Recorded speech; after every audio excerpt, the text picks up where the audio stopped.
We did it. We're here. September 4th, 2022, Virtual Strangers 165.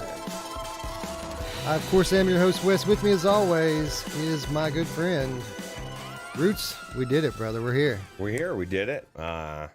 Things are calming down. I know you were telling me that you still feel half asleep from the marathon yesterday.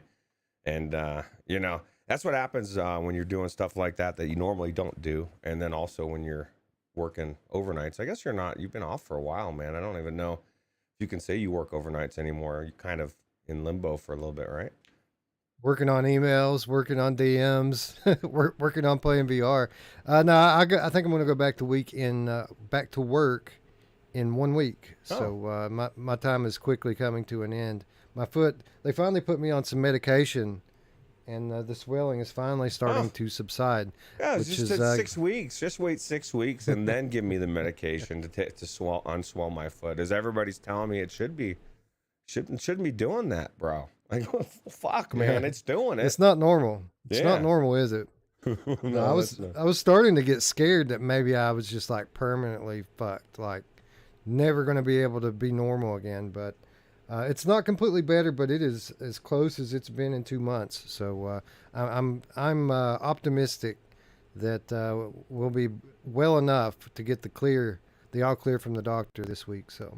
Well, that's good. You know, I feel like I've grown a little bit, or my beard shrunk, or my setup's changed. Got that new monitor I was telling you about, and so I had to make space. Like, I couldn't have my camera where it was before, and so I had to like put it in the middle, and so it's now actually at the right height, I think. And so like you have more of my upper body, and so like my beard doesn't look as long. I feel like I need to maybe shrink myself back down so it looks a little bit longer. I don't know. It looks weird. Sprague wants to know how I injured my foot. Oh. Well, it had a lot to do with gravity and going downhill. I basically just turned it like bad, like hard turned it, and like it swelled up. I don't know if I shared pictures with the general community, but I was sure it was broken, and the x-rays, the doctors didn't see a break, but it's been so bad that every time I've been back to the doctor, they've redone the x-rays. And this last time, I mean, they were looking at it through a microscope trying to find fractures. Still didn't see anything. Wow. But it's not normal for it to take this long to heal. That is. So I don't know what I did. You pissed it off somehow. I think I must have torn something, like a muscle or a ligament. Or something. Yeah, that's probably what it is. And then, of course, you were trying to continue to work on it for a week, or was it longer? And that didn't help. I went back. I only worked a few days, but they had us on mandatory overtime at that time. So it wasn't just like normal days. Like, I had to stay over a couple of hours. And, I asked for some leniency since I'm hurt. And, of course, they did not allow that. So by the end of that week, my foot was just, it was in bad shape. That's crazy. But, yeah, luckily, you shocked me that day. You showed me a mash, and you showed us one foot and then the other. This is what it should like. And I was like, oh, God, like, holy crap. I didn't realize how bad that was. It's crazy. Looked like a hobbit foot, right? Yeah, that did look like a hobbit foot. Who doesn't want hobbit feet, though, if you really think about it, right? That's right. Anyway, but yeah, what you're saying is true, man. I got a late start today. That's why we're going on late, by the way, guys. I'm still kind of hung over from the 7.5 hour marathon that we did yesterday over on Without Parole. We successfully ranked the top 50 PSVR titles. Wow. And you'd think that would be easy, Ruuts, but like I had to narrow my list down from 110 to get to 50. Wow. And yeah, it's pretty tough to just keep it at 50. There's so many great games in that catalog. Yeah, that's crazy. It's been 6 years of banger games, right? So it's a lot of good ones. They were having a good discussion in the chat before the show on what they thought their favorite is. Now let me ask you this: if we had this conversation this time next year, and you said PlayStation VR 1 and 2 across the board, top 50, do you think that list changes at all? I'm sorry, I didn't quite understand the question. Could you repeat? Yeah, just fast forward 1 year and have the same conversation, and including everything that comes out in the next year. You think that best of top 50 changes at all? I think it'll probably change a little bit. Maybe not a lot, but there's still some releases to come for PSVR. Do Not Open's coming. We're hoping that the Transformers game gets the update it needs. That could certainly possibly put it in the bottom end of the list. Yeah, man, I certainly think so. The Walking Dead Saints and Sinners 2 is going to come out for PSVR 1. So there's some stuff left. But I was including, I was including PSVR. I was being facetious. PSVR 2 titles, because I think that would be an interesting conversation. Like, what do you think gets knocked off list? Right, go from the other direction. How do you decide what gets knocked off that list? Right. I mean, obviously, I guess you just go from 50 to 45 or 50 to 40 or whatever. But I mean, that discussion could completely change everything, because this is going to be some really amazing games coming out. Well, let me tell you, man, I said I narrowed it down from about 110. That process was fairly easy until I hit about 70, 65, 70. That last like 10 or 15 that I knocked off the list, those were tough cuts, man. Like, I didn't want to get rid of any of those games. Did you get rid of the Mentor games? Because I noticed that somebody said that he did not make it in the top 50. I assumed you had to have had one of them in there. I had Polybius in there, and no, it didn't make it in. The way we did it, since there was 5 of us, and we all submitted our list, we picked out which ones had, all 5 of us had on the list. Then that one went to the top. We picked out the ones that only had 4 of us, and then the bottom of the list. Well, no, we had the games that 5 of us agreed on, games that 4 of us agreed on, all the games that 3 of us agreed on. Those all made it, and then we added in about 7 more titles that only 2 of us agreed on, and that's how we did it. The majority of the show was us just trying to figure out what order they should go in. Okay, yeah. So somebody said Beat Saber made it. That's crazy. I mean, Beat Saber didn't make it to where everyone thought it should. Really? I was the spoiler on that. That was like the biggest point of contention. Is I successfully managed to keep Beat Saber out of the top 20, and none of them were happy about that. But hey, bro, it is what it is. That's crazy, man. Like, we're not talking successful. We're talking the best games, right? Right. Beat Saber is it's amazing for everybody coming into VR. It's like, you break your teeth on it, and then you move on to something a little bit more sophisticated, like Synth Riders or Audica or something else. But I mean, it's still placing in my heart for it. I had 2 rhythm games on my list: Pistol Whip and Thumper. Those were my rhythm games, and that's as many as I could go with. Like, I thought about putting Synth Riders in there because, I like Synth Riders a lot. But again, it's hard to keep it at 50, man. There's a lot of good games on PlayStation VR. And I did make some concessions for games that weren't my favorite. For example, I put Minecraft in there. I put Zenith in there. There was some stuff like that I put in there. But, Beat Saber, I went in knowing that they were all going to overrate it, so I just didn't even put it on my list at all. So we'll knock that shit down. Minecraft is amazing, I'll tell you.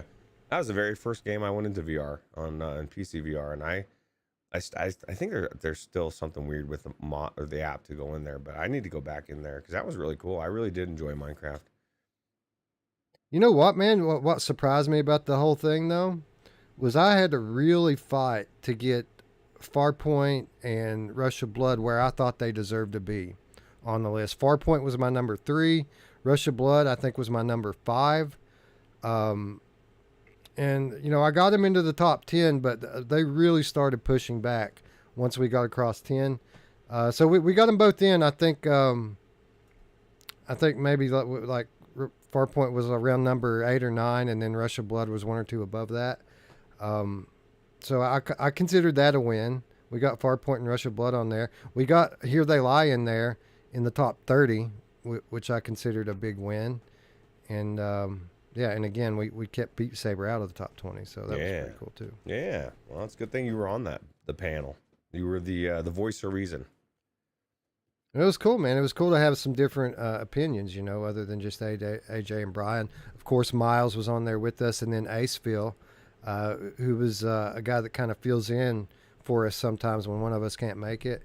He joined as well, so there was 5 of us on there with 50 games each, and I'd say each of us probably had 15 or 20 that didn't even make the list. So, yeah, it was a fun time. It was a good discussion, but man, I was tired by the end of it. Like I crashed immediately.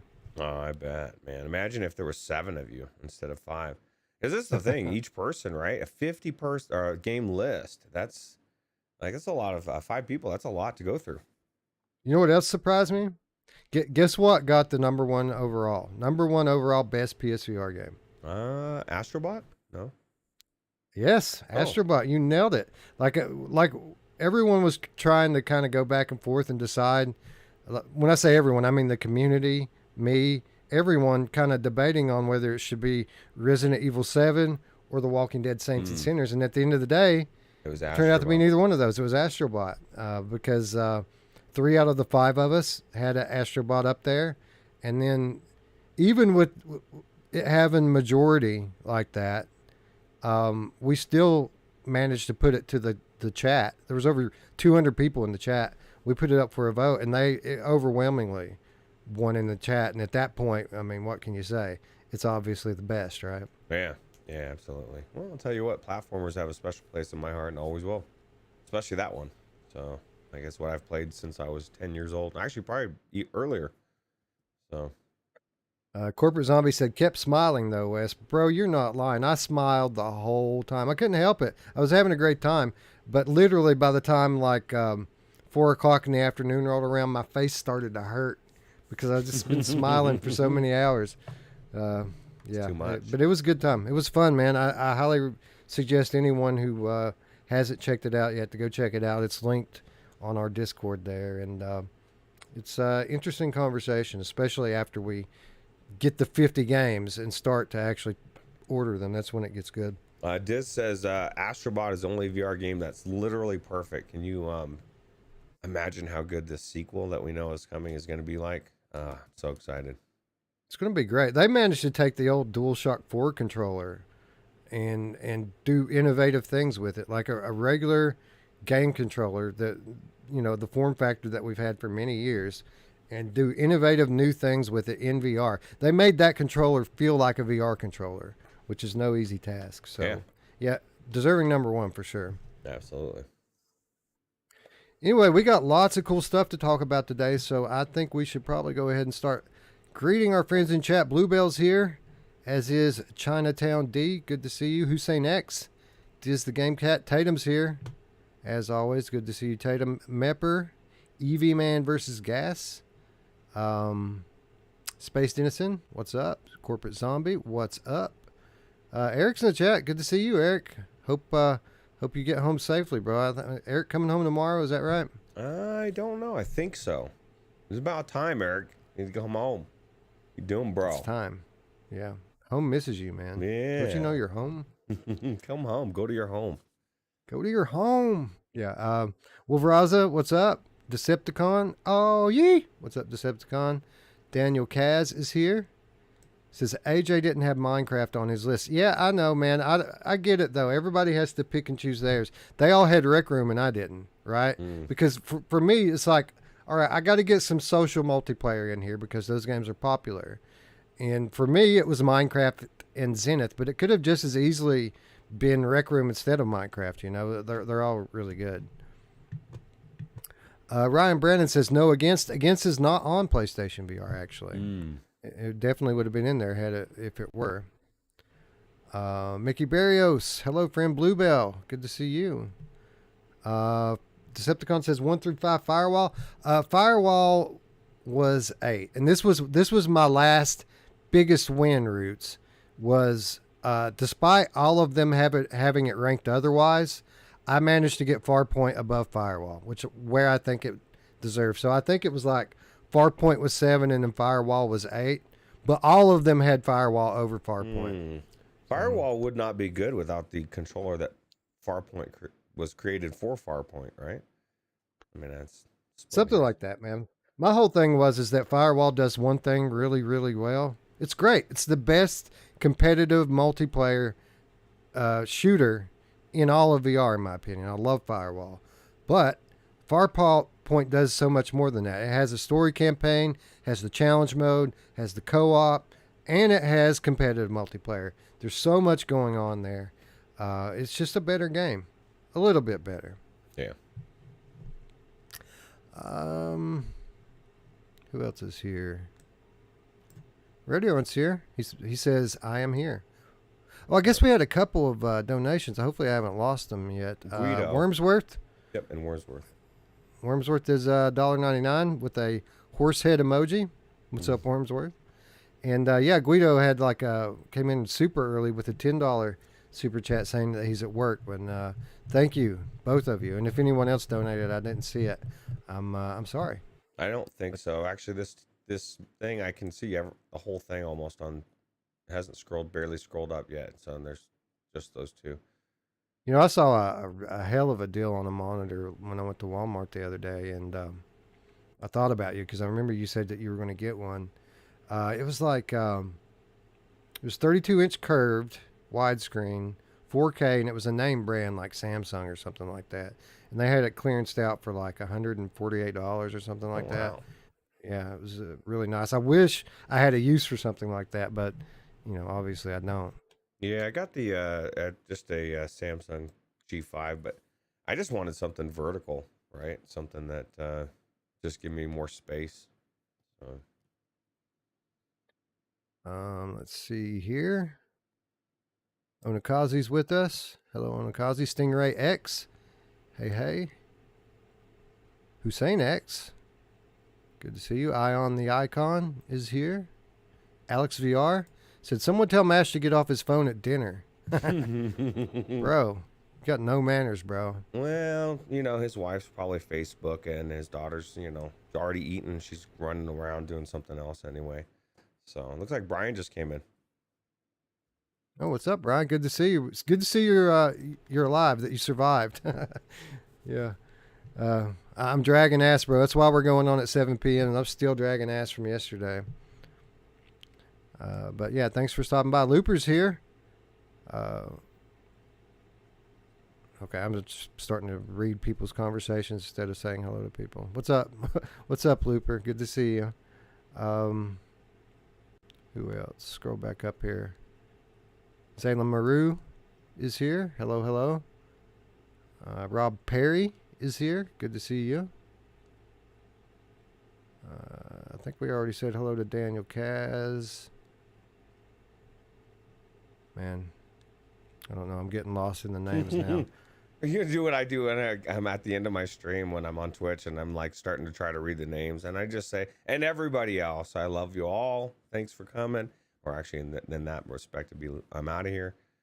It looks like Traffic's Tactics says they love a Sunday evening show when they don't have work in the morning. That's always nice. I have to. I don't have work in the morning, but I've got one last shot, Wes.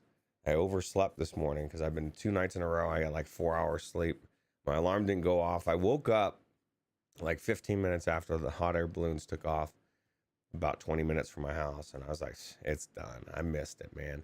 So I got one chance to go tomorrow, so I'm gonna have to get up early and see if I can make it. So are you gonna be able to work that out with your job? I don't have to. I don't work tomorrow. Mondays. This is the thing, man. For some reason, people don't want pest control on holidays, Labor Day, Veterans Day, that type of stuff. So. Oh yeah, it is a holiday tomorrow, isn't it? Yeah. Forgot all about that. Yep, that's why I'm assuming Traffic's Tactics doesn't have to work tomorrow. I'm assuming. It's the holiday where we celebrate pregnant mothers, right? Labor Day. Yeah. No, birthing people. There you go. It's a day that we celebrate everyone's birthday, right? Yes. Yeah. I don't even know what it's about. What is Labor Day? I guess I'm assuming it's like the harvest time. Maybe is what it. Okay, all of our holidays have kind of lost their meaning. Most of them. It's the day that you have to stop wearing white pants. Yes. Can't wear white pants anymore. No white pants, and you get the day off. So I'll take it. Yeah, I wonder how how that's going to work out for Mash trying to get home from PAX. I guess the airlines still run on Labor Day. Yeah, but this is the thing. You might as well, if you're flying in 2022, expect you're delayed. You know, hopefully you got a Steam Deck, or Mash is doing VR and his wife is embarrassed in the airport, right? So. Oh yeah, by the way, Mash said he's having a great time at PAX, hanging out with our various friends from across the industry. But he also said that he's going to have to eat his words on something, and I'll just keep that to myself until the Q2C goes back on the air this week. But we were kind of talking shit on a game that apparently isn't going to be all that bad. That's crazy. Well, I'll tell you what, we say that all the time about VR is getting in the headset and seeing it, and not writing things off before you know what they're about. So yeah, cool. So tune in on Thursday, Q2C. You'll see the link, of course, in the description below. Yep. Anyway, why don't we get into some headlines, some cool stuff to talk about this week.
Mixture combines classic hack and slash with first-person spellcasting.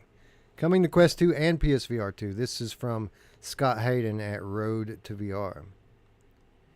Indie studio Played with Fire announced a new action-adventure game this week called Mixture, which lets you control two characters at once, or what the Poland-based indie calls self-co-op. You know, Roots, who loves a little self-co-op? My mom! Oh, yeah, she does. The game is slated to release on Quest 2 and PSVR 2. In the same vein as Moss, Mixture tasks you with controlling a pint-sized character named Sola, a so-called Moth Knight, while you take on the role of the Alchemist, a powerful magician who can cast spells to help Sola along her way. Sola is equipped with a wing-like cape, which lets her perform dashes or spread her wings and glide through the air.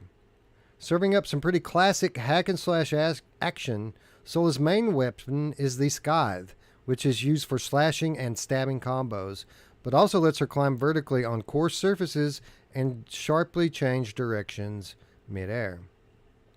As the alchemist, you craft magic by hand with base elements found in the environment and form them into bottled mixtures using a hand gesture system.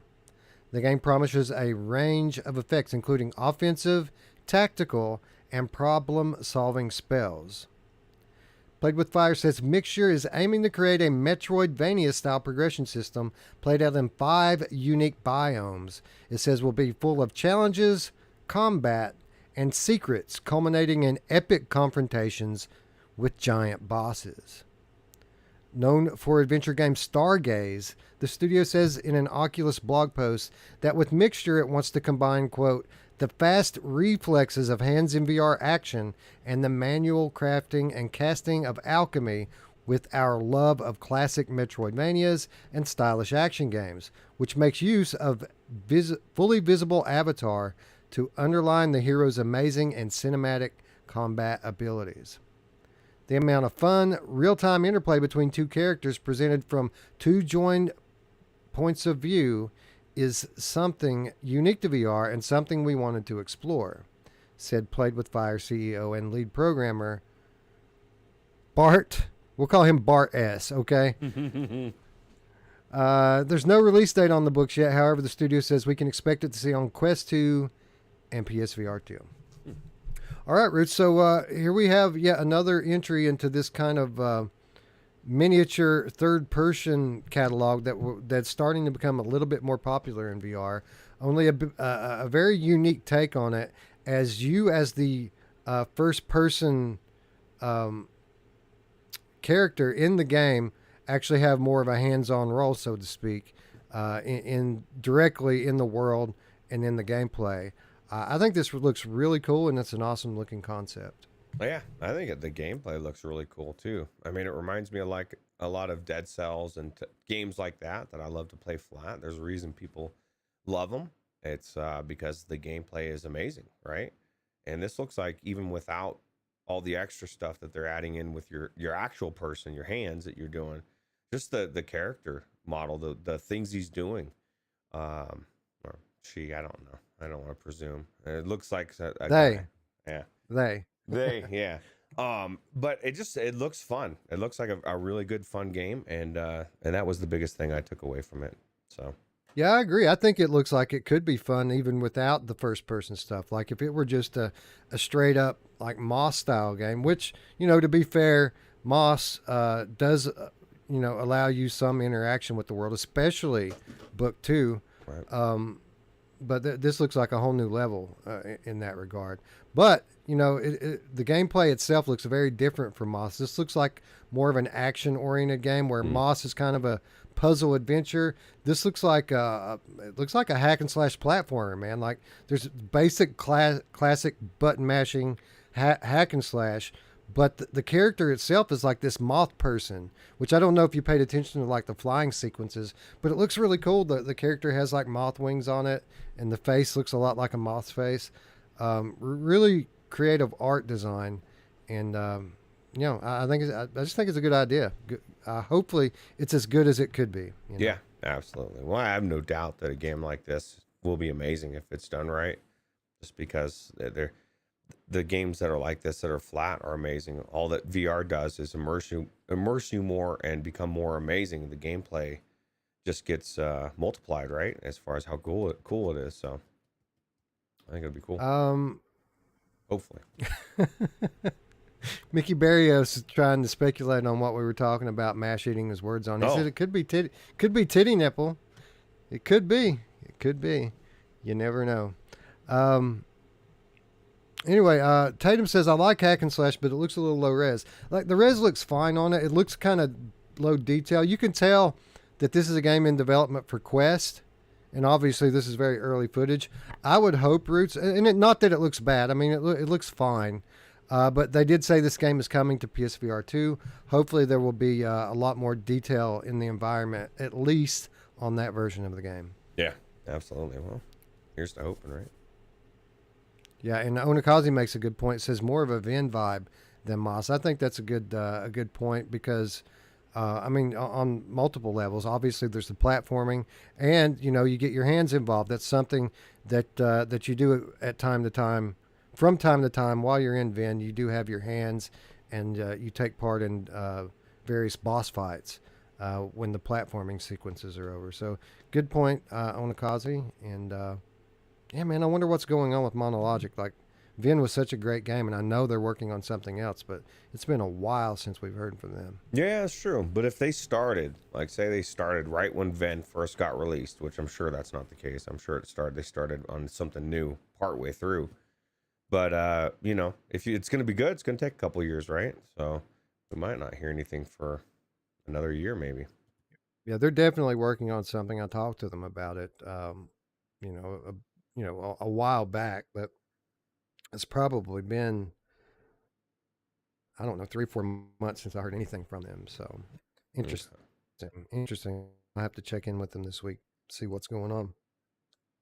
Anyway, Mixture looks great, man. I never tried Stargaze, although those of you who are interested in it, it looks pretty cool. It's just one of those, sometimes games fall through the cracks with us. We quit trying to cover every game a long time ago. But if I'm not mistaken, Stargaze is available to play on Viveport Infinity for those of you who have a subscription. So if anyone's interested in what kind of work this studio does, you can check it out on there. Yeah, it was more of like a puzzle game, right? Adventure puzzle. Yeah, it was a puzzler. Yeah, it was a story-driven puzzler. You're right. Yeah. Anyway, that reminds me, I didn't even check to do the Viveport report this week. I might have to do that in real time at the end of the show. That's the best. The real-time Viveport, Viveport report is, why do I have trouble saying that? Viveport report. It should just roll off your tongue, right? Right. Anyway, Mixture, really cool, dropping in our laps out of nowhere this week. Always good to get new VR announcements, but it wasn't the only thing that was upcoming VR game that was announced this past week.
Breachers looks to bring Rainbow Six Siege to VR. So this is an interesting one, Ruuts. We have no headline on this because literally no one's written up a story on it yet. But I did catch it in my social media feed. This is apparently they think that they're bringing Rainbow Six Siege to VR. But I thought we already had one of these games, don't we? Yeah, we were just talking about it. Firewall 0 Hour, and I still don't know why that's not on the PC. But I'll tell you what, this thing, and I don't know, this Firewall 0 Hour, can you climb up, go up the walls, zip up, line up the walls like that? Because that is 100%. It, I saw that this was, touted as a Rainbow Six Siege, and I thought the same thing. I thought, Firewall 0 Hour, that we already have it. But then I watched this trailer, and I thought, oh my God, this really does look very, very similar to Rainbow Six Siege. And it's not just PlayStation VR only, right? That's the big thing. Yeah. This is going to be a cross-platform game, I think.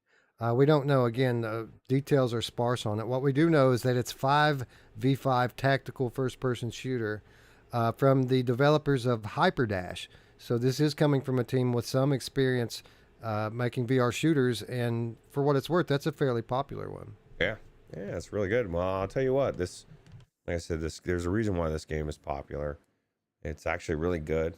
I've played it. I own it, and I'd love to play it in VR. I loved Firewall 0 Hour. That was my only gripe, is that it was only for PlayStation VR, right? So Right. Which, it's kind of hard to imagine that game without aim controllers, so I kind of get it. I kind of get why it never came to PC.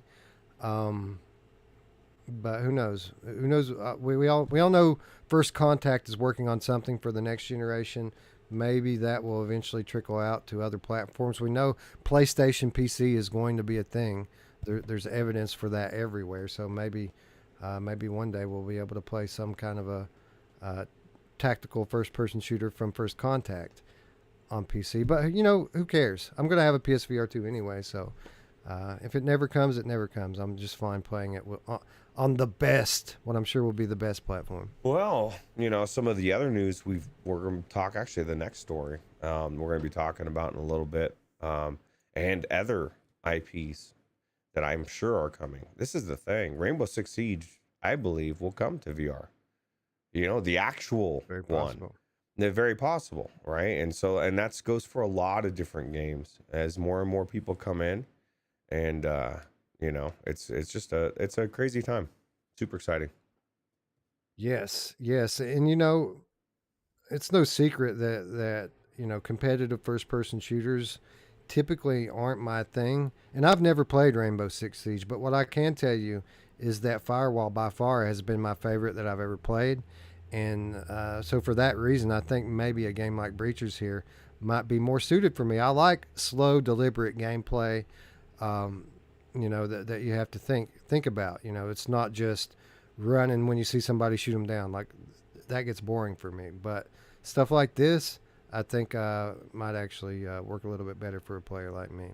Yeah, you need Tarkov, man. We need Tarkov in VR. That's so tactical, so slow paced, and it's just that's the ultimate shooting sim to me.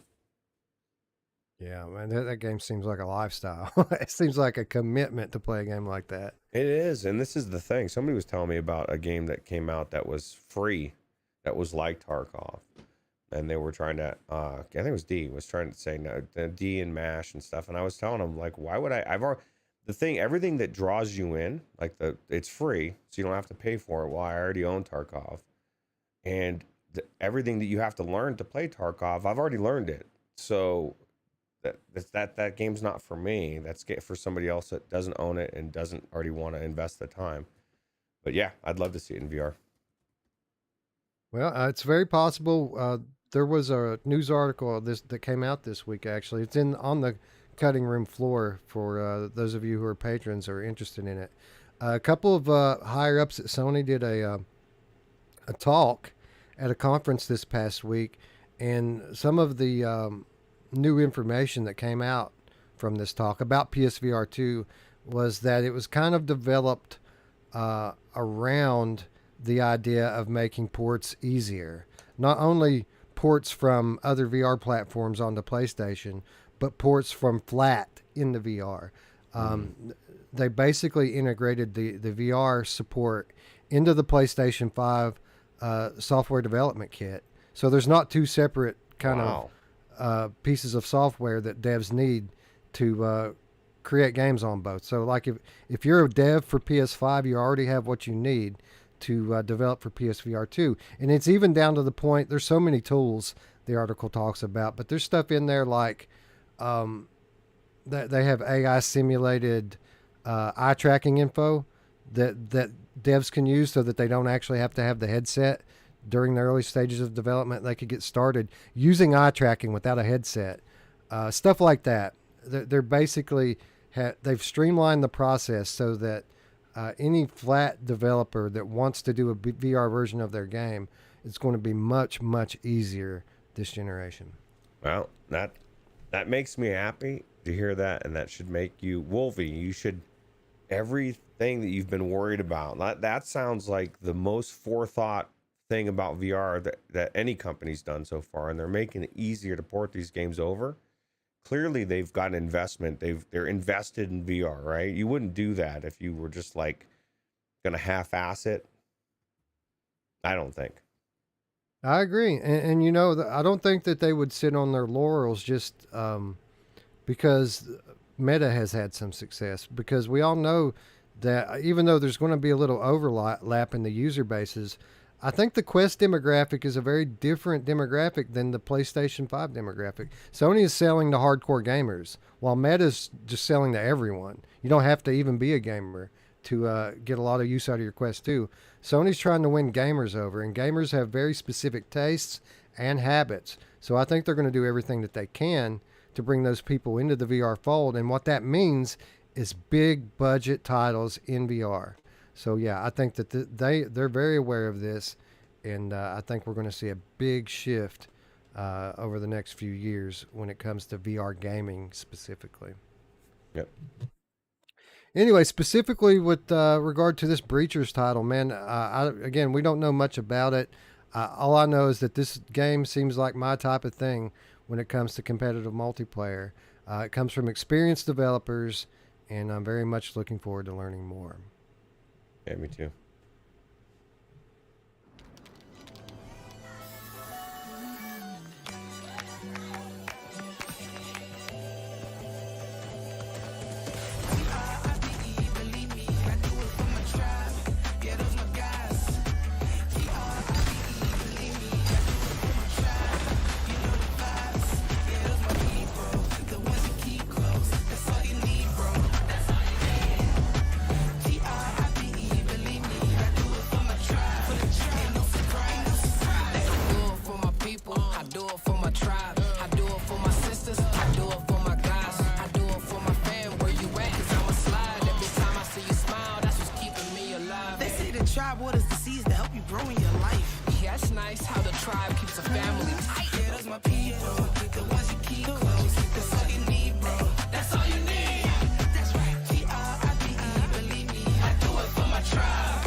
Fortnite, I'm sorry. Uh, Fortnite update includes mention of Oculus, suggesting future Quest support. Once again, Scott Hayden, Road to VR. Fortnite doesn't natively support VR headsets. However, an update coming to the popular Battle Royale shooter today reportedly holds mention of Oculus, possibly pointing to future VR support for the game.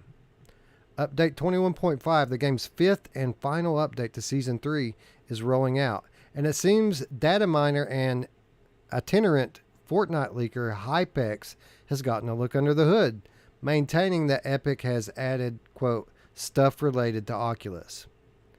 We haven't been able to independently verify this, however. Hypex, who is known in the community as a reliable leaker, surmises this could point to VR support being added at some point in the future. If Fortnite can manage to go native on the Quest platform, like Hypex's tweet suggests, it's a pretty big deal.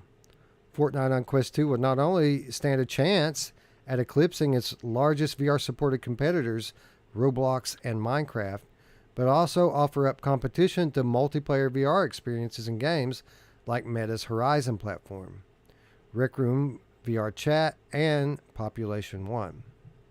In short, Fortnite getting on Quest could make it one of the most popular VR games there overnight. Of course, there's a matter of shoehorning the large-scale multiplayer shooter into Quest 2's modest Qualcomm Snapdragon 2 XR2 processor, which is a challenge in its own right. Still, Epic Games has been a big proponent of VR since the launch of the original Oculus Rift in 2016, having pioneered VR support for its Unreal Engine, whilst putting out one of the slickest VR arcade shooters to this day, Robo Recall. It basically wrote the book on optimizing games for VR headsets and is a founding member of the OpenXR initiative, an open standard for VR AR app development. Anyway, Roots, I'm not going to read the rest of this. We're all aware of Epic's history in VR collaboration, and anybody is familiar. Anybody who's been gaming at any time at all is familiar with Fortnite, what it is and what it does. Now, I haven't played much Fortnite, but I know you, D, and a few of the others, Jim Hall, in our community, played this game on the regular, right? Yeah, as a matter of fact, me, Sin is back. Jim Hall and D just played last night, and as one of the, I was just telling you between the scenes during the trailer, there, this is one of the best games I've played in a long time. They've got everybody calmed down. They got rid of no build, or they have no build. They got rid of the build only. You can do build or no build. I recommend no build.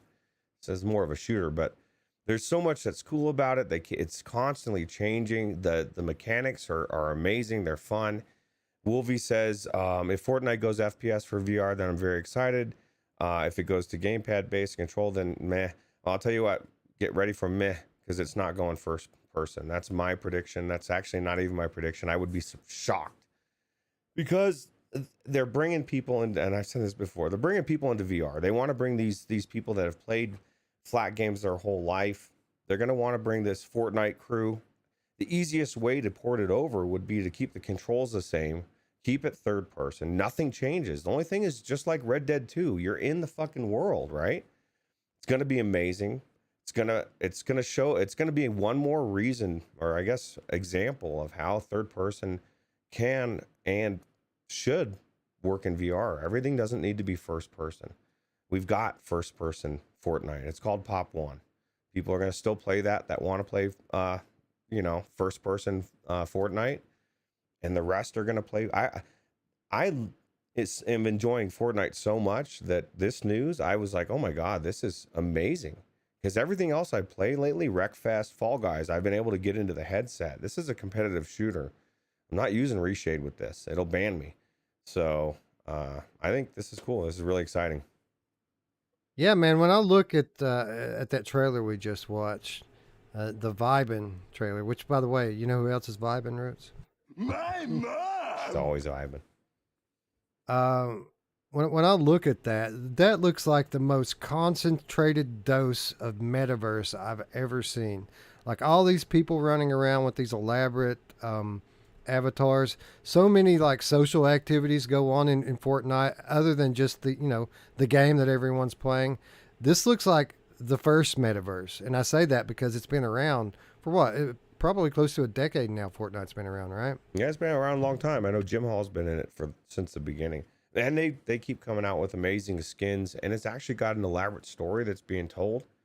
And the best thing is the map is continually changing. And I'm not just talking about, Pop 1 where they change a little part of the city or whatever. Like it mutates through or whatever's happening. I don't know what's happening right now. There's shit's changing. Like it's always different. Vines are growing everywhere.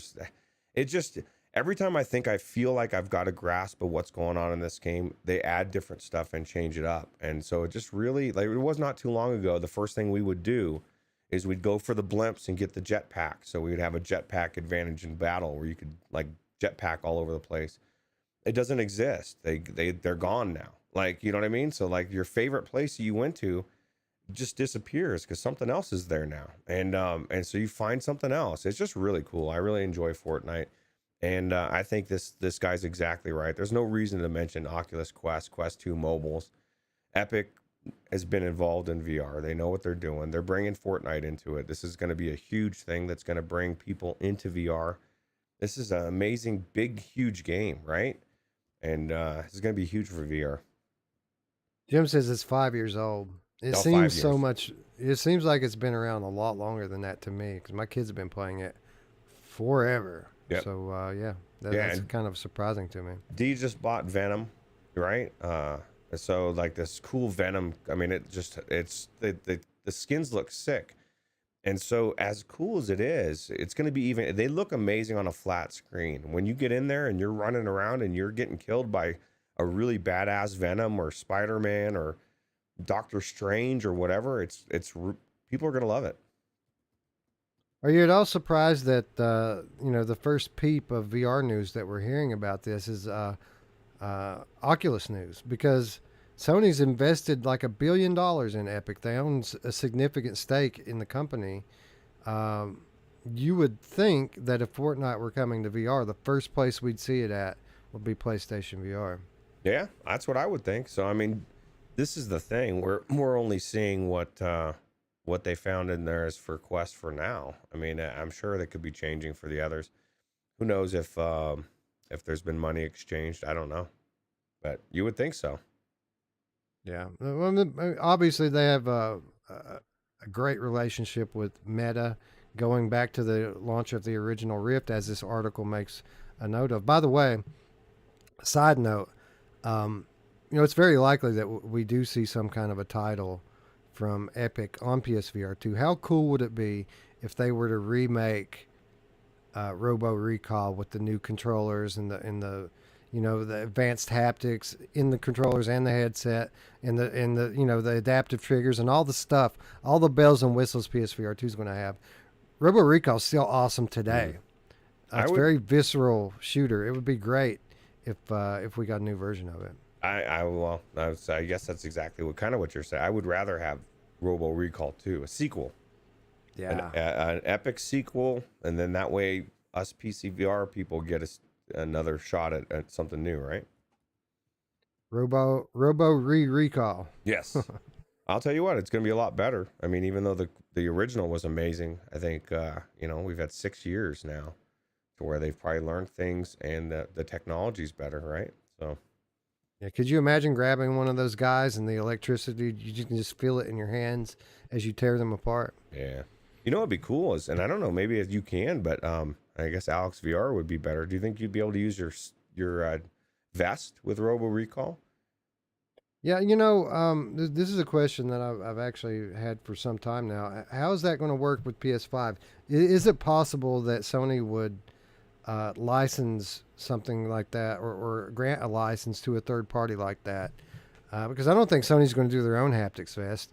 They should do it, right? I really don't know. I would say if you went back in time 5 years ago, I'd say no way. But things are changing. Like, I would have never thought I'd see a Sony exclusive on the Steam store, and now we have 2 or 3 with a couple more coming. Big ones, right? And so things are changing. And I also would have also told you 5 years ago, there's no way you're going to be able to play Call of Duty on your PC against PlayStation, against Xbox, or Fall Guys on Nintendo Switch versus on every platform. So everything is kind of connecting in a different way, kind of for the metaverse, right? I think that's kind of where everybody's pushing, and everybody's kind of decided that collectively, the companies that, that's kind of where everything's shifting, and so they're kind of changing things. Yeah. So you heard it here, Jen from B Haptics. Do your work. Talk to your Sony people and make it happen. They're all about immersive gaming this generation. So maybe you'll have something to offer, right? Yeah, that'd be cool. Anyway, I think Fortnite in VR would be a blast. I think I agree. Although it would be good if they were to do like a VR only first person version of it, I don't think that they would be able to achieve their goals if they would do that, because you'd just be selling to VR people at that point. But if you bring the regular third person Fortnite to another platform, and maybe it is Oculus as well as PlayStation VR, as well as various other, maybe it'll be on Pico too.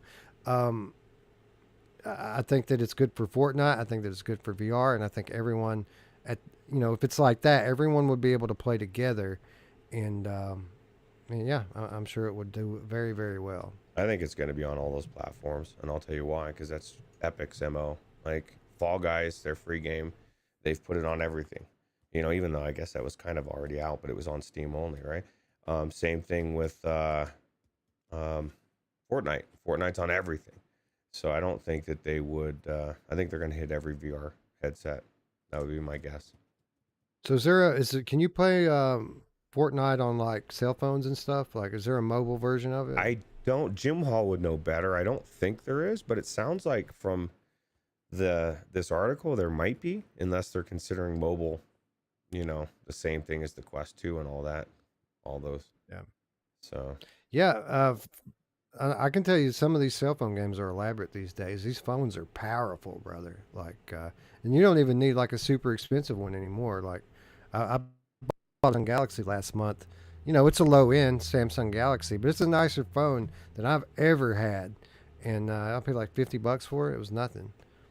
It's crazy. Shows you how the technology is advancing, right? So Jim says it's on cell phones, it's on Switch, it's on consoles, and it's on PC. So all of that already. So, this article ponders whether or not they could optimize it for an XR2. They obviously could, right? Yeah, they can. Yeah. This is the thing. They know it's an open world game, right? But they could minimize some things. I mean, it is a big map, and that's the thing that people don't realize. And I've said this about Pop 1, as amazing as it is, it doesn't have the feel that Fortnite has. Like in one section, like you're traveling a long ways, right? When that circle's following you, like you could get stuck in running in that thing forever. You have to find a car. You have, like I was telling Wes, I said, I rode one of those wolves. You have to jump on a wolf if they're around, and book it, or hit one of, they've got this globe that you shake it up. It's called a rift to go. And like if your party groups up and you hit it, everybody gets thrown up in the air, and then you can glide. And there's a lot of ways to get the hell out of that storm, because the map is so huge, right? So it would be interesting to know how they're gonna make it all work, right? So yeah. So yeah, definitely looking forward to learning more about this. I have a feeling that the dam's going to break on the next gen of VR very soon, and we're going to hear a lot more about games like this, as well as many others. Onikazi makes a good point. I didn't even see it. He said it's on a Switch, and it's a mobile version. Like, if it can play on the Switch, I mean, it can. I'm sure they can get it to work in the Quest 2 in VR, Yeah, right? For sure, 100%, man. And you know, we're saying this as if it's coming out today. Like a year from now, there's going to be a new Quest, right? So you know, it'll be Katie bar the door then. That's true. Anyway, as I was doing my research for the show today, I stumbled upon another popular flat game that could very well be making its way to VR.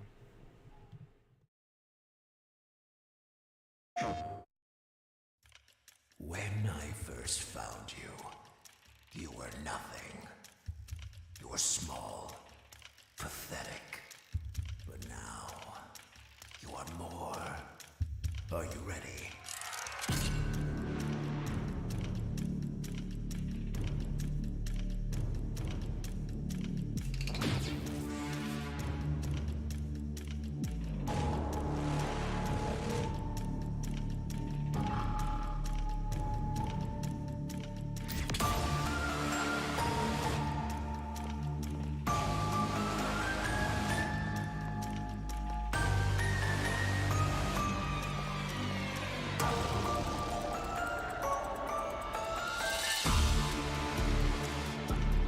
Gregory, we can get you out of here. You and me together.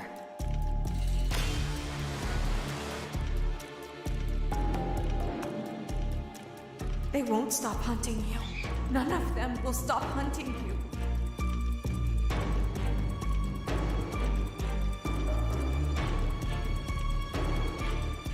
We have to get you out by morning.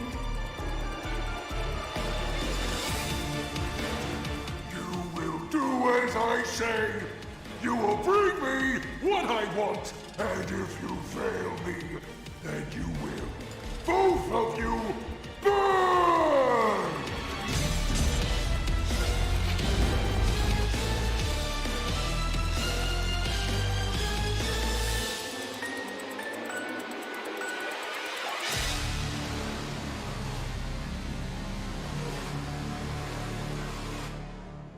There is more going on here than you realize.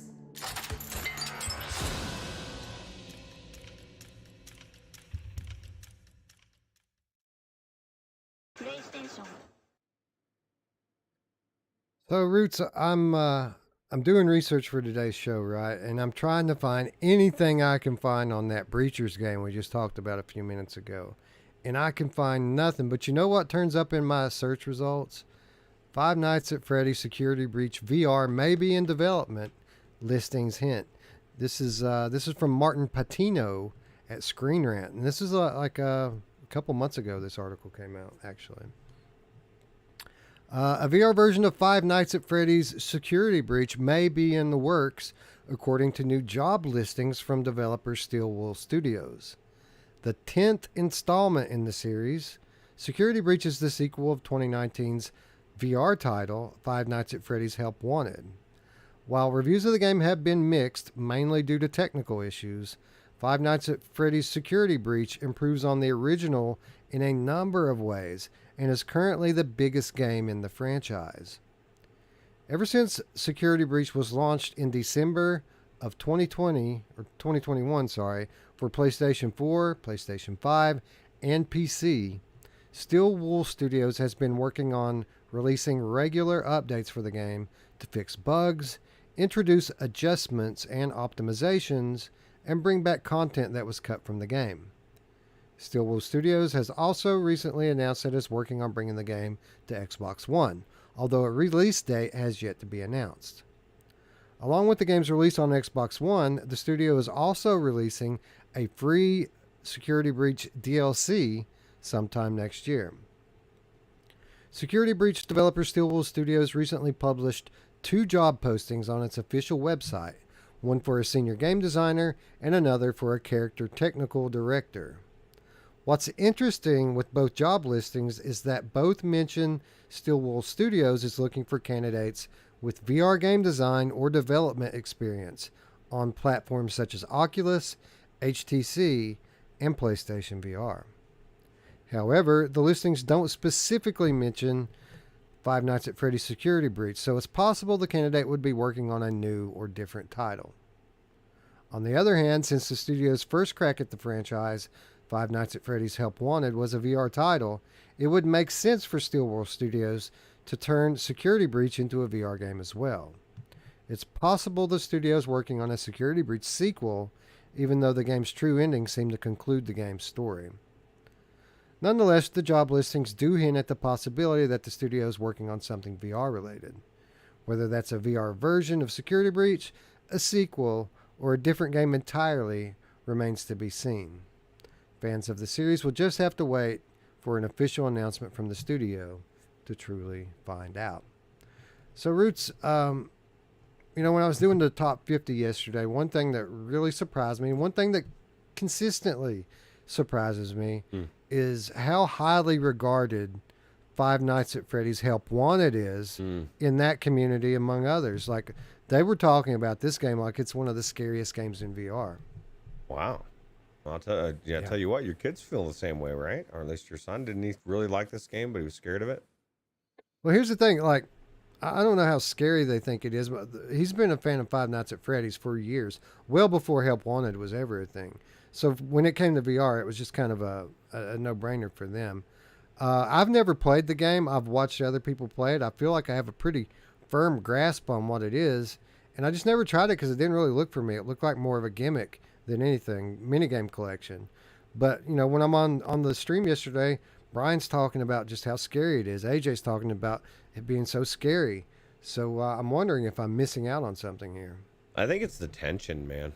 Like, it builds. You're in that little room, right? I've only played it a little bit, but it's like you're constantly looking. You have this time frame and different shit's happening, right? And it just keeps getting worse and worse. And I don't know. And people really love it. I mean, it is well received as you're saying it was in that community. I think it's pretty much the same in VR in general, right? Like, people just love it. They love the flat as well. So it would make sense that if the first one did well, I'm assuming it did well, why would they not want to put this one in?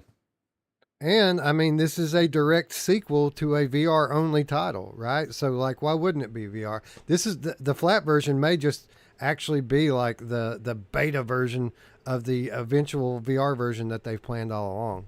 That's true. Absolutely. I mean, it would make sense to me that it would be, that it's coming. If I had to bet, I'd say yes. Yeah, I think it's probably a safe bet as well. Diz says it's on Viveport and that it's good for jump scares. See, that's the thing, man. Jump scares don't scare you if you know that they're coming. And all Five Nights at Freddy's is a jump scare game. So, like, how would it get me? Maybe. Well, you just proposed a good stream. I'd be interested to see, would it get Wes, right? Yeah. Well, I mean, October's coming up quickly, man. Who knows? Maybe we'll throw it into the horror rotation this year. That's true. Do you think there'll be any new real bangers? Like a new horror game that comes out in the next, that's a, like, Resident Evil level banger before Halloween? Do Not Open's coming. It'll probably be out by then. We know Requisition is coming in about 3 weeks. It's going to be released, which that's more of a zombie shooter than a straight up horror title. Yeah, I imagine we'll have some. We may even get our Jesus Radar finally. Oh, nice! I've been waiting for that forever. That'd be so cool. I'd also like a proper Saw with all your friends, and one person's the. Yeah. I don't know. I don't know how they could do it, but that'd be pretty cool. Yeah, we need more games like that movie. That would be outstanding, especially if they could pull off like a cool story version. Like not just like a casual multiplayer title, but something that actually has a story behind it. That would be great. And I'm talking like you play this game, you're like, when you watch a movie like that, it's gonna really make you think for a while. You know what I mean? Because some fucked up shit happened and stuff. That's how you should come out of a horror game too. You know. So. Yeah. There's enough horror games out there that aren't really scary. Like, they shouldn't be called. There's got to be a new genre, like spooky. Spooky. It's a spooky game. A little spooky. Yeah, that's good. I like it. Yeah, I like spooky games too. But you know, I've said it many times. I want my horror games to send me to therapy. I don't want to be the same after I play one. Like Resident Evil 7. You know, we were talking about Resident Evil 7 being at the top of our top 50 list. Still my favorite game I've ever played. And, you know, I started to go into all these technical reasons why I love it so much, but then it just hit me. I love it so much because it's fucking scary every time. Every time I play that game, it scares me. Even though I know what's going to happen, it still makes me jump. It still gets my pulse up. We need more games that do that. Yeah, especially like you're running down that hallway, you know, where Jack bursts through. It doesn't matter how many times he bursts through. I'm always not expecting it. Or like he run into him and it just really is very creepy. Very cool. Yeah, that game, it doesn't pull punches, man. Like it is hardcore. Anyway, man, we'll keep our eye on this security breach story. Maybe we'll even manage to get in and check out Help Wanted. You know, it's in our library. It's on Viveport. I've got it on Quest even. So like, I think I have that. I might have that game on every platform now that I think about it, and I've still never booted it up. That's crazy. I was surprised, especially with your kids. Yeah, well, they love it, man. Like I even bought them the DLC, which I think is actually makes the game a lot better according to them. So. Was it Dreadbear or something, right? Yeah, the Curse of Dreadbear. Yeah. Yep. Anyway, we got some pretty cool news this week about a title that we've been waiting on for a very, very long time. At Youngle, we are all family. A family with one common goal. Customer satisfaction. As the old saying goes, you can't choose your family. Except here at Youngle, we choose.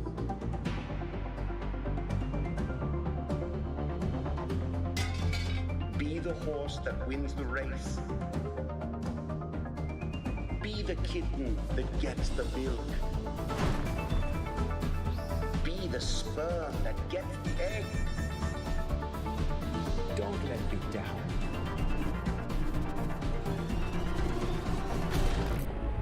I would hate to replace you.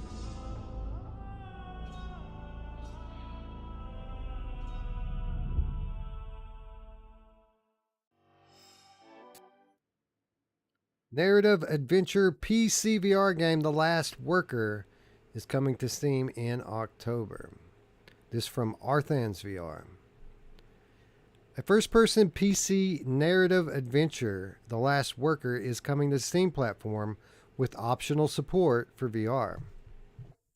Developed by Oifi, Wolfenwood Interactive, and Wired Productions, The Last Worker is a title which centers around our struggle in an increasingly automated world. This game features an emotional, thought-provoking, and comedic story packaged with rich characters performed by an all-star cast.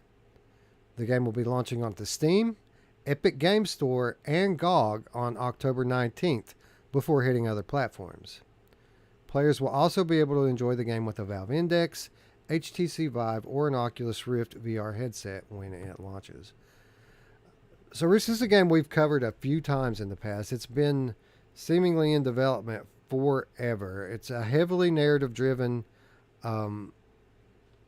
interactive puzzle game, I think, is what it is. And really, it's more about the story than the gameplay here. This game has been on tour for well over a year, winning awards at festival after festival and receiving critical acclaim everywhere it goes. So I'm happy that this one's finally going to be making its way to public release, and very much looking forward to getting my hands on it. Yeah, absolutely. I know, Ian the Icon says, I'm waiting after watching the gameplay. Well, it's like Wes and I were saying, it's all about the story. There's a reason why it's critically acclaimed. And I don't say that tongue in cheek, because sometimes they'll say, hey, this is like won all these awards, and you watch it and you're like, what is this? But people really are raving about this. And like Wes said, I'm looking forward to it. I think a good story is always good. So. Yeah, and it's being performed. I don't remember who the cast was. It's been a while since we covered it last, but there are recognizable voice actors in this. People who you love to see doing VR stuff. So it's got that going for it. I'm sure it's going to be good. I mean, it's got to be decent if they're releasing a flat version of it, right? Yeah, absolutely. I'm curious to know who's in there. Yeah, I don't know, man. I don't know. I don't remember, but I remember we've covered this at least twice. Yeah. Before, and and I remember being initially blown away with the initial reveal of it. So yeah, glad that this is finally coming. Interesting though that it isn't listing Quest as a launch platform. Like, I would have expected that to be the place that they would put something like this. Yeah, that is weird. That's exactly what Ian is saying. It says, yeah, the story seems great. I want it on the Quest. Yeah, it'd be nice, right? You know who doesn't want it on the Quest? Scion. On VR. I was trying to convince him to get a Quest earlier. He keeps talking about Quake 3 VR. I'm like, just get a Quest, bro. He's like, no, Quest 2. Yeah, I was looking at that the other day when I was installing those Dr. Beef mods. I saw that Quest 3 or that Quake 3 on there and was thinking, man, why hasn't Scion just pulled the trigger yet? You don't even have to have a Facebook account anymore. Right, and it doesn't matter. I guarantee the subpar tracking on Quest 2 would be perfect for Quake 3, right? Oh, I'm sure it'd be great. Like, if you're into that, man, I'm sure it's like a dream come true. Yeah, for those guys. That's true. Anyway, for those of you who aren't familiar, this game, it kind of takes place in a dystopian future.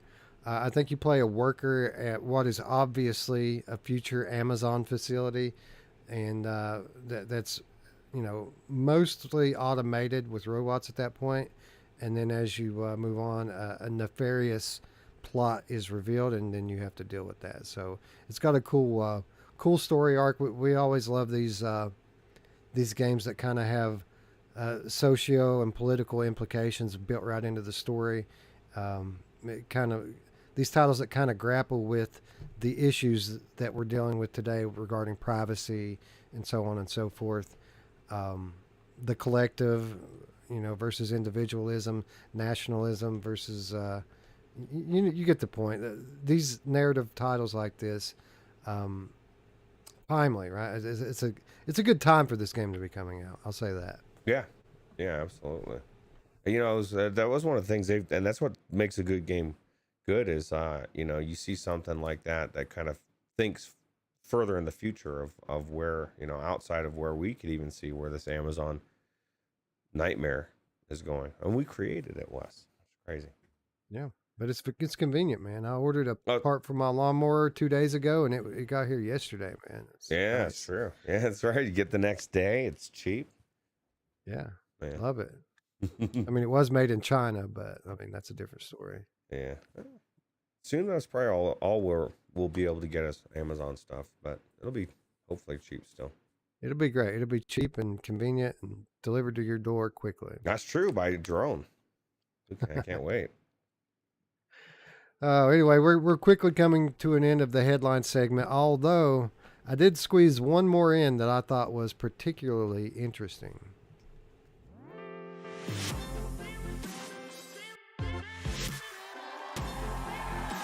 You're single. What are you looking for? Confident, dude. That's it? Girl, come on. A job? I'm scared. You're all shaking like when I hold down my apps to delete them. Now watch. It's either very expensive or very cheap. The eye candy is finally here. This is a very unique show that you're at. Should be very worried.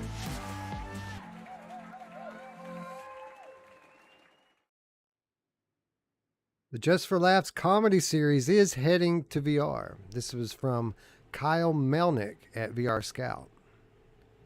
Visit Horizon Worlds next month to catch a virtual performance featuring renowned comics.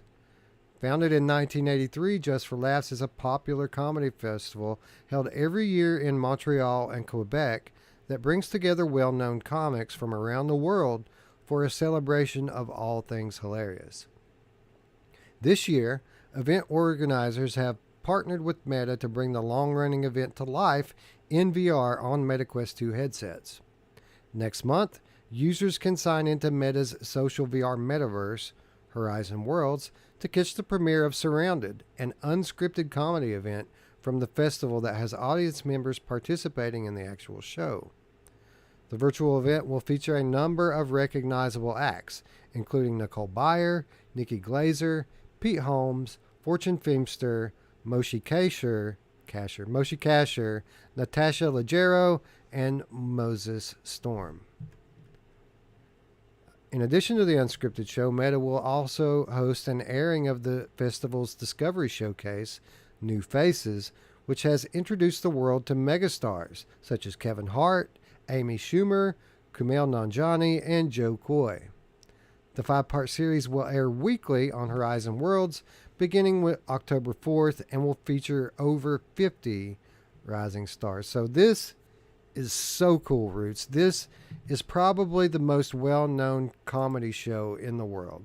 The Just for Laughs festival has been going on for a very, very long time, and I can remember watching some of the biggest comics you've ever seen make their debut on this stage when I was growing up. Like, Meta literally couldn't have landed a bigger comedy show to bring to Horizon, so they deserve a little credit for this one. That's crazy. I guess it kind of makes sense. Mepper says, sorry, I don't know any of those names. I thought the same thing. Was going to make comment, but of course they're up and comers, right? They're not, and I'm not. No. Those, I'm sorry. Those are well-known comedians that have made it. Pete Holmes, for example. Excuse me. I'm a big fan of Pete Holmes. You know Pete Holmes' roots from the Batman stuff that you were watching online last Batman. Month. Oh man, yeah, I love that stuff, dude. Yeah, that's Pete Holmes. Yeah, I do know him. He's those skits were some of the funniest things on YouTube. Yeah, he's hilarious. I'm a big fan of his. But most of those people have Netflix specials. I know Natasha Leggero has been on a bunch of those Comedy Central roasts that they do all the time. She's been on quite a few of those. Fortune Feimster's a big name. Moshe Kasher's a big name. These are big name comedians. They're the headliners of this festival. Now, that, again, is taking place on the 9th in Horizon Worlds, and then will be available on on demand afterwards. They'll have it available for replay. Now, after that, they're having a weekly thing in October, which is going to highlight various new comics that are taking part in the festival. It's kind of what the festival is known for, is breaking out new comics. Anyone who's coming up in the world of stand-up comedy that's going to be big next year, you'll see on the show this year. So it's all going to be good. It's all going to be worth checking out. And I, for one, am definitely going to be in there, probably with the wife. And you're all invited to tag along if you want. Sounds awesome. Tell you what, I see. I like good comedy, right? You know, because good comedy pushes the boundaries.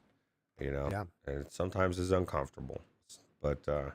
Oh no! If it's not uncomfortable, then it's probably not very funny. Yeah, I just think some of the best comics are that way. But of course, the sensitive lines kind of moved a little bit, but it's definitely. Yeah, but you know what though? I mean, the line keeps moving on what's acceptable and what's not. But the only people who have been pushing back against it are the comedians. It's the comedians are the last line of defense for free speech in this country, which is nuts to me. But I mean, anyone who's true to kind of what stand-up comedy has been about for the last 50 years has really been, standing up for our right to speak, kind of telling people, hey, a joke's a joke. It's just a joke. It's not serious. Nobody's trying to, say anything or make any kind of social statements. We're all just trying to step outside of the normal rules for an hour here and there and have a laugh together. And I feel like stand-up comedy is so important today because of that. And honestly, these comedy podcasts and things that are on the internet right now have done a lot over the last year just to bring people together. Now, people were so split for a couple of years there, 3 or 4 even. And we're all kind of starting to talk to one another again now. And I don't think that that's in any small part due to the efforts from people like Joe Rogan. And I mean, there's so many of them out there. There's an endless sea of great comedy podcasts on YouTube. And in fact, I watch a lot more of that stuff than I watch like VR podcasts. Like this is my main source of entertainment throughout the week. If I'm not watching UFC or some kind of VR thing, I'm watching comedy podcasts on YouTube. So yeah, I like him as well. Yeah, Traveling Man said he ran into some people that are still divided into Walmart, wanted to film it on his phone, but his wife stopped him. Like 50-year-old women, like calling names, pulling hair.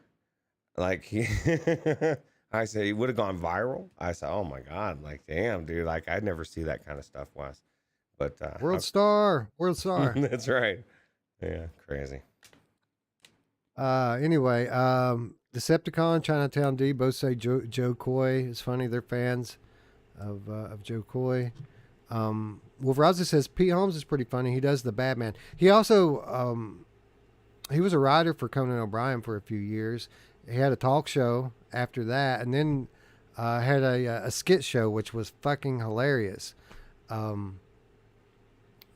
Called the Pete Holmes Show. And then he did, there's another one I think on HBO Max, or it might even be on Netflix. It was kind of it was a fictional comedy show, but it's based on his life, on like what his life really was.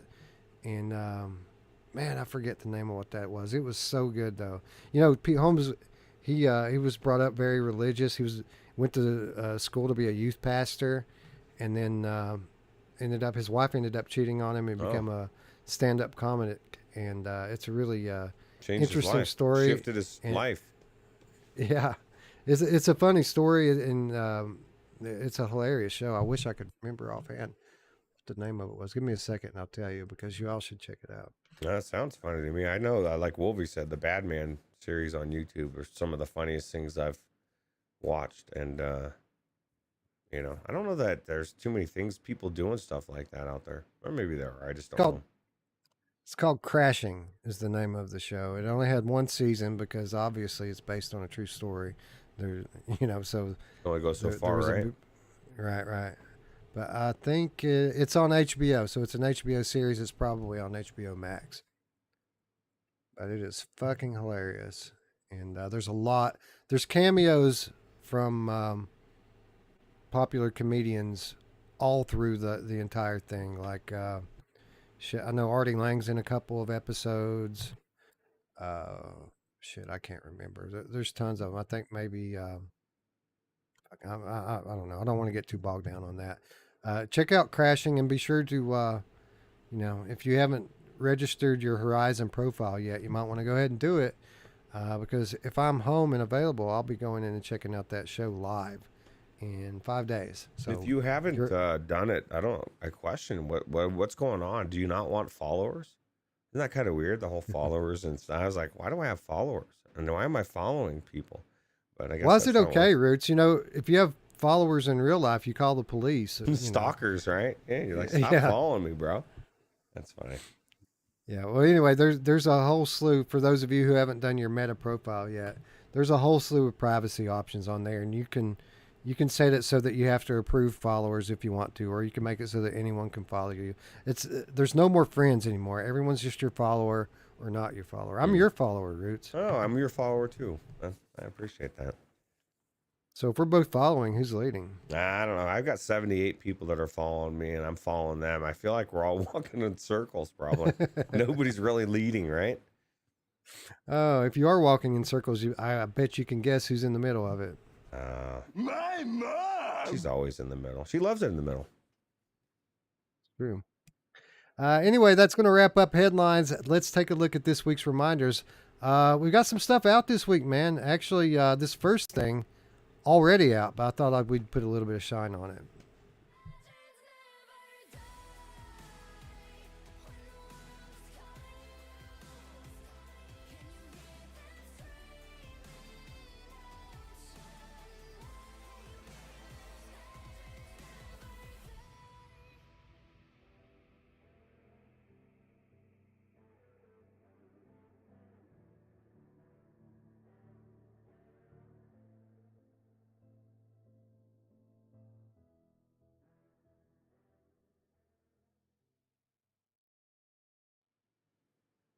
The League of Legends Music Pack is out now on the MetaQuest platform, PSVR, Steam, and Viveport. This pack features 5 new tracks from the League of Legends game.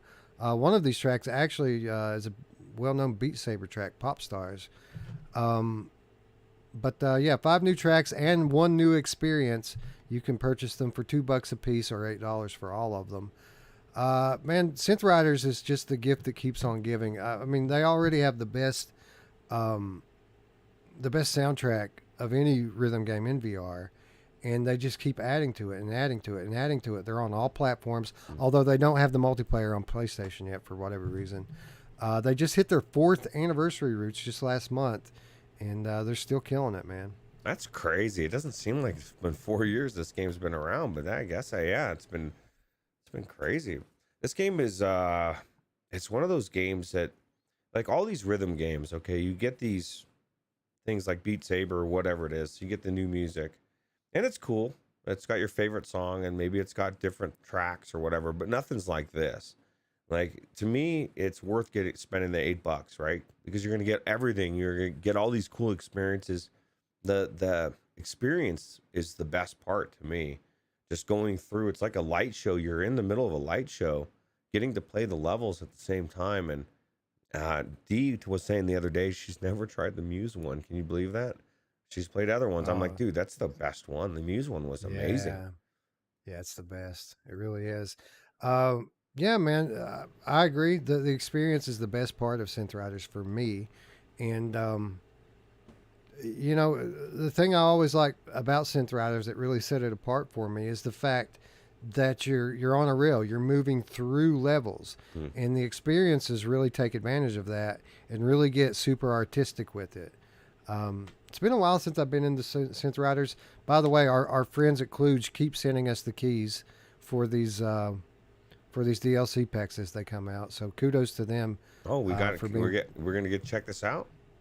Yeah, I've had keys since last week for this. Oh my God, this is one of those rhythm games that I always get excited to Colorado time it up and go check it out.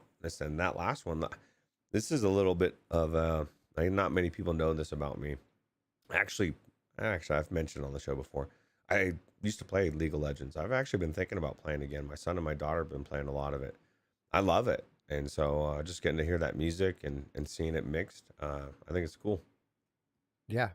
So, we got the, I think they even sent us the Lindsey Sterling stuff too. I'm not 100% on that, but I'm pretty sure I've got all the stuff, keys in my inbox. So yeah, anytime you want to deep dive back into Synth Riders, we can do that. And of course, you know, all that stuff's on Viveport too. So even better, right? That's true. Absolutely. Dee says the Muse is the only one she thinks she doesn't have. That's crazy. Yeah, it's the best stuff. Although I do like they did like a punk rock pack that had Pennywise and Bad Religion and a bunch of cool bands on it. I like that one a lot too. She loves the Lindsey Sterling one the most, which I do have to admit that one's amazing too. She's amazing, you know, Lindsey Sterling. So. Yeah, I'm not familiar, man. Honestly, I didn't even know who she was until the Synth Riders pack came out. It's kind of the reason why I was like, really, a violinist, really? It's crazy. There's people out there like with the guitars or I mean, I guess it's always been the case, but you know, in a day where 99% of musicians are shit and they're using technology to make themselves sound decent, and then you have someone like that clearly that's just what they were made to do, was play that violin, right? So maybe we're due, and you know, we haven't really done a Synth Riders segment in probably the last 3 or 4 updates. Maybe we're due to get in there and catch up sometime soon. I know who would love that. Tiffany would fucking love that because she's all about the Synth Riders. Yeah, she loves Synth Riders. I think I mean, I've said this before. I go back and forth between Audica and this being my favorite, but this may be my favorite rhythm game in VR. So, yeah, of this kind of rhythm game, it's the best for sure. Well, I don't know. I like Audica too. But the rhythm games I tend to like are the ones that are different than this kind. Like Thumper's probably my favorite one. And it's a very different game than any of these, right? That's true. It doesn't even feel like it's a rhythm game, but it is absolutely a rhythm game. It's 100% a rhythm game. It's a rhythm roller coaster. That's what it is, with boss fights. Traveling Man says, we need a driving rhythm game. Track molds to the music, throwing a tape off the seat and go. It'd be awesome. I'm sure somebody's working. That's probably already on App Lab, bro. Yep. Yeah, right. Anyway, that's already out, but never you fear, friends. We've got good stuff coming this week as well. Welcome to an early preview of the MetaQuest 2 version of Into the Radius. Today, we will share a glimpse of what it's like to be an explorer. We start off at the hub, getting ready for our next objective. Make sure to keep your firearm clean and in good condition.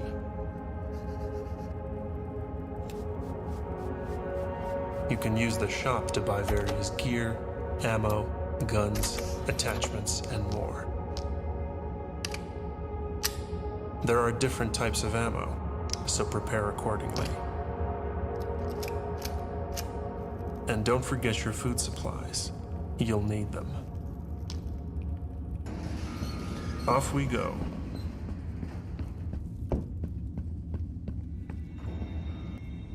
The zone is filled with dangerous anomalies. Use probes when traveling near them to ensure safe passage.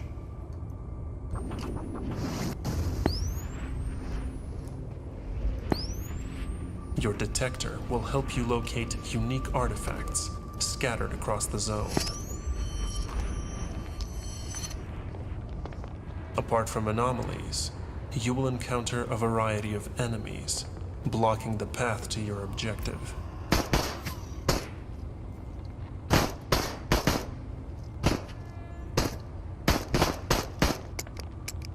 Use cover to your advantage, and keep your distance.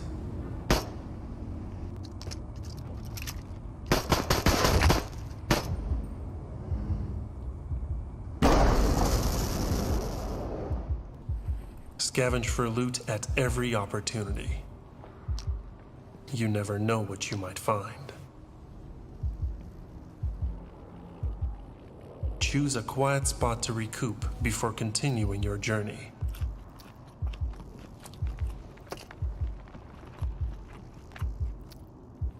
The zone is as mysterious as it is deadly, and in time, you will uncover its secrets. You can't win every fight.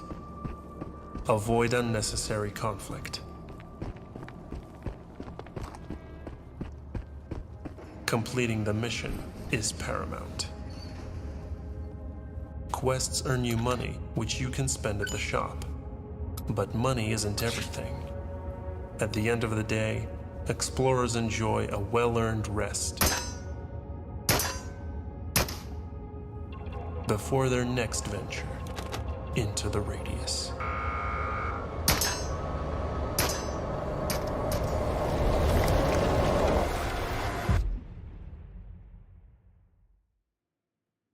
Into the Radius, finally launching on MetaQuest 2 this week. I think, what do they say, on the 8th this thing is dropping? Hold on, I'll tell you.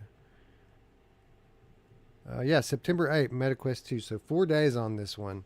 And man, judging from that footage, I mean, it doesn't look exactly like the PC version, but it looks very, very similar, doesn't it? Yeah, looks really good. Gameplay looks spot on. I saw Wolvie. I saw a manual reload in there. I was thinking of you. I was wondering. I was asking Wes. I wonder if Wolvie's played this on PC. Have you played this, Wolvie? That's definitely. He'd love it, man. This is really a nuts and bolts shooter, man. It's if you like doing stuff manually, that's what this game is all about. And let me tell you, this game is fucking hardcore.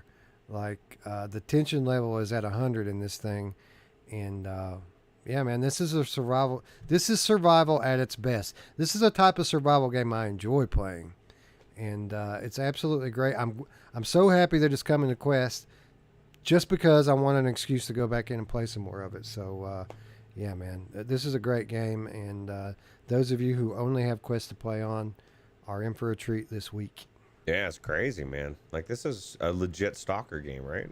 Like anybody that likes the stalker series. So. Yeah, and again, you know, the box I live in, I never knew what Stalker was before Into the Radius. But yeah, apparently it's very popular. There's a sequel coming up as well. Nice. Yeah, I've never did either. So I don't know. I think we grew up in kind of the same box, right? So that's very similar. But it's kind of nice, though, because we're getting to see some of those games, and like you said last week, in the VR mods for the first time, right? So yeah. Anyway, this is coming out in 4 days. I haven't played it yet on Quest, but I can go ahead and tell you this is going to be great. And even if it's not, here's the thing. Even if it's not, it's going to be. This CM Games have proven themselves to be a studio that sticks with it until they get it right. I've never seen a studio do as many updates as this one does. Like with the PC version, are they still updating it? Because they've updated... I mean, really good updates all the time. That's really cool. Yeah, it's like they flushed everything and started over 3 times on this game, and it got way better every time they did it. Yeah, absolutely. What are your thoughts on co-op? Rob Perry says it needs co-op. It's too scary to do alone.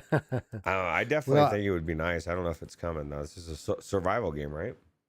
So. Yeah, so here's what you do. You just stream it with a friend and let them speak to you in your ear. Yeah. Like, you don't have to stream publicly to everyone, but you can stream it for like 1 or 2 people and talk to them while you do it. On Discord, that's right. Yeah, believe it or not, having somebody in your ears doesn't make you feel alone, as alone. Yeah, I'm sure Sion would volunteer for it. Yeah, Sion. Yeah, he'll tell you how you can just grab the tip of the knife and throw. No, Ruuts, you're doing it wrong. And I'm not doing it wrong, bro. I think I was doing it wrong. Well, here's the good news, Ruuts, is that this was specifically developed for Oculus Quest 2, so we know that the throwing controls are going to be legit. Yeah, absolutely. I'm sure it works fine. I do think it probably was partially a user error. Cyan convinced me. Anyway, Steam players, never you fret. We've got something cool for you this week as well.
think we're in. Oh, are we? I thought we were still in the trailer. No, it just ended. Well, I'm just zoned out. I'm just zoned out on the trailer, man. Yeah, man. Distortion, coming from Future Mental Games this week. We've been waiting on this one a long time. Pretty straightforward arcade shooter, cyberpunk themed with an awesome soundtrack from a well-known artist in the electronic music field. We've been waiting on this game for a very, very long time, and it is coming to other platforms in the future, but launching on Steam this week, Ruuts. I can't wait. That's crazy. Well, that's cool. I know Zayla Moore says they've been waiting for 2 years. This has been on their wish list. That's crazy, right? Yeah, yeah, and I didn't even know it was coming, because if you go to the coming soon games on Steam, it's not listed there. The only reason I know that this is coming is because Jeff DM'd me and told me it was coming. So shout out to Jeff, and thank you for the support, brother. We appreciate it. Yeah, absolutely. Well, I'll tell you what. How many times do these games come out and nobody even knows? And we're like, man, we wish we were talking about that. I'm excited for this. Like, it's finally a cyberpunk game, like Hussein X says. So. Yeah. It's great to see a new cyberpunk PCVR game. Yeah, man, I don't know how in-depth the thing's going to be. I think at heart, it is all about, shooting the bad guys. But, I mean, it's kind of hard to mess that up, right, Ruuts?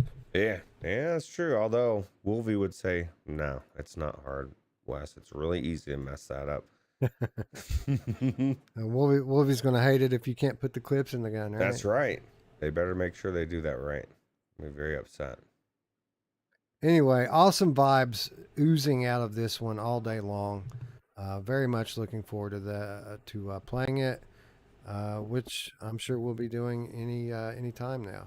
Hold on just a moment.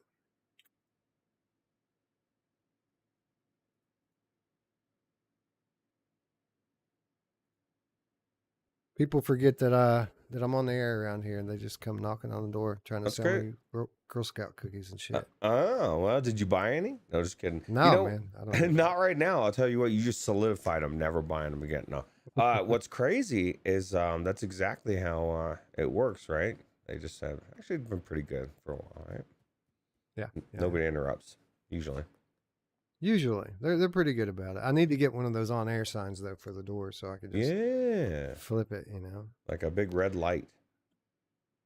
Anyway, Distortion coming out this week. I don't know if we'll be able to cover it this Wednesday or not. I haven't asked permission for that yet. I would consider it likely, but if not, we'll probably be talking about this one next week. So yeah, stay tuned. Make sure, if you haven't already, to subscribe and ring the bell. Much more to come on Distortion in a very short period of time. Anyway, I think really quickly here, Ruuts, why don't we take a look over onto Viveport, since I didn't do my job before the show, and see what's out on Viveport these days. It's been a while since they've had a notable new title. They're due. Yeah. I see Phasmophobia has a VR overhaul, which is crazy. I guess that's all. Is it? I guess it's Walking Dead's. It's annual members only, right? They've got some bangers in there. Like, this is you might want to get the annual thing, right? It's cheaper. And and you don't even have to pay for it all. Once you still pay monthly, you're just making an annual commitment. Right. Yeah. I mean, there's 3 games right there that I want to play right off the bat. So, and then of course everything else is amazing. Yeah, it's a great library. So at the top of the list here, when I filter out the stuff that has been recently updated, at the very top of the list is Into the Radius. You're asking if Into the Radius still gets updates? It must have, because it's at the top of recently updated here. Let's see what the Into the Radius update has in store for us here. Just a sec. All right, what's new? Features and improvements. Improved ambient sounds, reverb effects, volume balance across the game. Added new points of interest, additional cover, places to loot. Improved ammo handling. Improved the scope zoom. New epilogue scenes, different depending on the ending, and much more immersive. Changed the ladder grab mechanics. drastically reduced frequency of mimic phrases so they don't bother so much by the end of the game, and added visual effects to the healing booth. So, yeah, apparently they are still updating it quite frequently. Now we start talking about Into the Radius, and Scion VR says, hello, I'm here. It says updated on Friday. So, yeah, but look at this just on Viveport. I mean, it's got 4.6 stars, right? 43 reviews. It's good to see that people are starting to use the review system in Viveport, right? So yeah. Some of them they're actually pretty good about reviewing. So yeah, Viveport's getting better all the time. As far as new titles, there's no like big names that stick out right now. They're all the time getting new titles, like this, but it's stuff that doesn't have like a lot of marketing behind it. Like I see a game here called Forest Farm. There's a game called Clean Getaway. And I saw another one. I don't remember what it was. Yeah, there's a few new titles on here. RC Rush, that's it. Like a RC car game, kind of like Blaze Rush. Well, speaking of Freddy's, Five Nights Freddy's, they got the Help Wanted as well. Dude, they have actually, I mean, all those new ones, just all the old ones. But yeah, the new ones, they just keep adding new stuff all the time. Looks like Survive just got an update today, actually. Yeah, we need to go back in there, right? I agree. This is one of at the top of my list to revisit, because it wouldn't have taken much to make that into a really cool game. Just knock a little bit of the jank out of it, and it might have been our favorite zombie shooter, you know? Yeah. Hey, it came out a year ago, September 2nd, 2021. And they're still updating it, so that's good.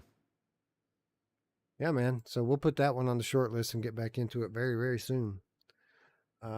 Anyway, that's what's going on with Viveport. As you can see, awesome, great games in here. Kayak VR is, which was one of Steam's top sellers last month, already available on Viveport Infinity. Airyman Lives, Warplanes Battles Over Pacific, Hard Bullet, which is another one I want to get in and try out sometime soon.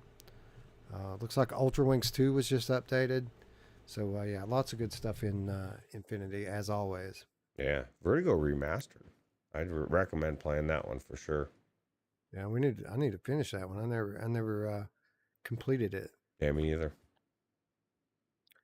Anyway, that's going to bring us to the Wishlist section. This is where we ask all of you to join us in real time for just a few seconds as we do our part to help support the development community out there by wishlisting a game. And I think, well, I don't know if Mixture's up for us to wishlist yet, so I think I might just go wishlist Into the Radius on Quest. I think that's what I'm going to do. Is Breachers out? No. Now, Preachers don't even have a freaking description yet. You know what I'm saying? So yeah, I appreciate all of you out there who participate in the wish list thing every week. It's actually a pretty big deal to these developers that we review the games, that we wish list them. It helps them a whole lot. Something we can do that doesn't cost anything. And, you know, you get the benefit of knowing when your game goes on sale, when the game releases. All this stuff comes right to your email when it's on your wish list. Yeah. Anyway, that's cool. I did the Last Worker on Steam. Good call, bro. I think I did that earlier today, now that I think about it. Yeah, I'm pretty sure I did. Definitely looks cool. Anyway, you guys be sure to let us know in the comments down below what you wishlisted this week. And with that, we come to our final reminder this week and every week, and that is how you can support us, our channel, and our community. Of course, if you haven't already, please click that big red button and don't forget to ring the bell. That way you can be notified each and every time that we go live here on the Virtual Strangers channel. Of course, if you'd like to do a little something extra, you can do so by supporting us on Patreon, where for as little as $3 per month, you can get access to my weekly show notes. You can get insider updates. You can get exclusive content, all for less than $1 per week. And you also get the peace of mind of knowing that your hard-earned money went to help support us, our community, our channel. And yeah, we really appreciate everyone who supports us on YouTube, on Patreon. We appreciate everybody who even just shows up and watches the shows. So thank you to you all. We love you. You're awesome. Yeah, and just remember, not everybody has the money, but everybody's got the fingers. Well, everybody has the ability to click, I think, a YouTube like button. So give us a like. Yeah, do that. It looks just like this one, Scion, this one. Yeah, no, not this one. Yeah, people miss Scion's thumb down. Oh, you don't have to miss it. It's still there. You just can't see it anymore. It's there. Yeah, it's there. I assure you, it's there. Anyway, oh yeah, come hang out with us on Discord. There's an invitation in the description down below. That one's free, and we're always in Discord, hanging out, lurking, reading everyone else's comments, and not responding. No, I'm just kidding. We talk to people on there. Yeah, man, it's where we hang out. It's where we talk about games and movies and comedy and music and everything. And we hook up for multiplayer, and it's all done right there on the Virtual Strangers Discord. Come hang out. Yep, come home. We miss you. We do. We miss you. You haven't been there at all. We're looking for you, but you're not there. Oh, Sprice has got a browser add-on that shows the dislikes. I did not know that existed. And what's up, Hey, sliding in. What's up? You're getting the end of the show, but you can go back to the beginning and check out the rest of it. That's the beauty of YouTube. Time travel is totally possible here. You can just float right on back 2 hours, and it all happened all over again. Continuous flux capacitor here forever. That's true. And with that said, friends, I'd like to thank you all once again for watching. For Ruuts, I'm Wes. We'll see you in a couple days. Bye. Take it easy.